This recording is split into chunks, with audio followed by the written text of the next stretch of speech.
కాబట్టి ఇవాళ ఇద్దరు కలిసి కుట్ర చేస్తున్నారు.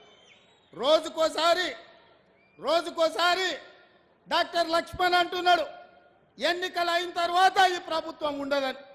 నేను అడగదలుచుకున్న డాక్టర్ లక్ష్మణ్, అయ్యా నీ దగ్గర ఉన్నది 8 ప్రభుత్వాన్ని ఎట్లా ఏర్పాటు చేస్తావు చెప్పని నేను అడుగుతున్నా. అంటే బీఆర్ఎస్ బీజేపీ ఒక్కటై కుమ్ముక్కై కుట్ర చేసి ఈ ప్రభుత్వాన్ని పడగొట్టాలన్న ఆలోచన చేస్తున్నారు. అందుకే బీఆర్ఎస్ ఎమ్మెల్యేలు చాలా మంది అన్న ఇందిరమ్మ రాజ్యం ఉండాలి, ఇన్నేళ్ళు మేము ఆ పార్టీలు ఉన్నా ఒక్కరోజు కూడా ముఖ్యమంత్రి మా గల్వలే, మా మాట వినలే, ఆయన ఎట్లుంటాడో మేము చూడలేదు.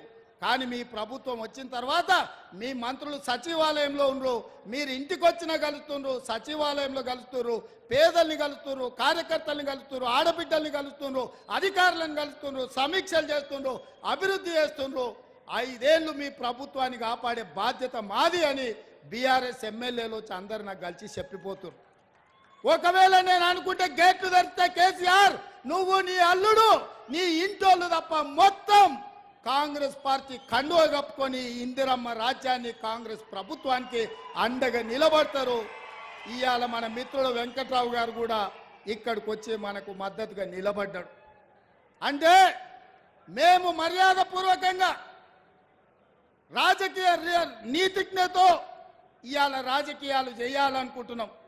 మీరు మా ప్రభుత్వాన్ని పడగొట్టాలనే కుట్ర మోడీ కేడీ కలిసి చేస్తే చూస్తూ ఊరుకుంటామని అనుకోకండి.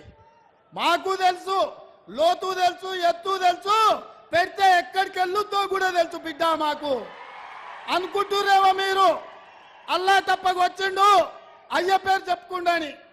బిడ్డ నల్లమల నుంచి తొక్కుకుంటా ప్రగతి భవన్లో బద్దలు కొట్టి నిన్ను బజార్లకు ఇడ్చి ఇందిరమ్మ రాజ్యం కాంగ్రెస్ ప్రభుత్వాన్ని తీసుకొచ్చినాం. అందుకే చివరిగా ఒక్క మాట చెప్పదలుచుకున్నా, మాతో గోక్కోవద్దు బిడ్డ, గోక్కున్నాడు ఎవడు బాగుపడాలి. చాలా మంది ఇట్లా అనుకున్నారు, ఎన్నికల కంటే ముందు కాంగ్రెస్ ఏడుందని అన్నారు. ఇలా సన్నాసులకు చెప్తున్న మనుగూరు వచ్చి చూడు కాంగ్రెస్ ఏడుందో చెప్తారు. ఈ వేదిక మీద చూడుని, గా కింద మా కార్యకర్తల్ని చూడుని. మా కార్యకర్తల సప్పులకు మీ గుండెలు వగిలి సావాలి బిడ్డ. అందుకే మిత్రులారా, మా పాయం వెంకటేశ్వర్లు గోదావరి కరకట్ట నిర్మాణాల గురించి చెప్పిండు.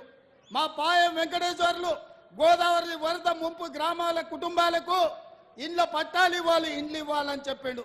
సీతారామ ప్రాజెక్టుకు సంబంధించి ఇంకా కొంత అభివృద్ధి చేయాలని చెప్పిండు. అదేవిధంగా పులుసుబంత ప్రాజెక్టు నిర్మాణం చేపట్టాలని చెప్పిండు. పోడు భూముల పట్టాలు ఇవ్వాలని చెప్పిండు.